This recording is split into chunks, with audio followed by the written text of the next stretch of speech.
உலகமே மௌனமான அந்த மர்ம இரவு. சனிக்கிழமை கல்லறைக்குள் நடந்தது என்ன? உலகமே மௌனமான அந்த சனிக்கிழமை கல்வாரி மலை வெறிச்சோடி கிடந்தது. மரித்தவர் மீண்டும் எழுவார் என்ற பயம் எருசலேம் எங்கும் பரவியிருந்தது. இயேசுவின் போதனைகளை நினைத்து நடுங்கிய பரிசேயர்கள் அவர் சொன்னது போல 3ஆம் நாள் ஏதேனும் நடந்துவிடுமோ என அஞ்சினார்கள். ரோமானிய ஆளுநரின் கட்டளைப்படி யாரும் உள்ளே நுழையாதபடி கல்லறையின் பெரிய கல்லிற்கு முத்திரையிடப்பட்டது. சிறந்த ரோமானிய படை வீரர்கள் ஆயுதங்களுடன் அந்த கல்லறையை சுற்றி இரவும் பகலும் காவல் காக்க நியமிக்கப்பட்டனர்.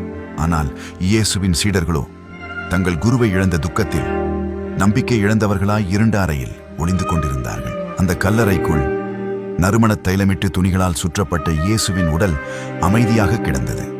ஆனால் அந்த அமைதிக்கு பின்னால் ஒரு மிகப்பெரிய அதிசயம் காத்துக் கொண்டிருந்தது. கல்லறைக்குள் உண்மையில் நடந்தது என்ன? அந்த பெரிய கல்லை உருட்டியது யார்? உங்களுக்கு ஒரு கேள்வி. இயேசுவின் உடலை தன்னுடைய சொந்த புதிய கல்லறையில் அடக்கம் செய்தவர் யார்? ஏ. ரோமானிய ஆளுநர் பிலாத்து. பி. பேதுரு. சி. அரிமத்தியா ஊரானாகிய யோசேப்பு.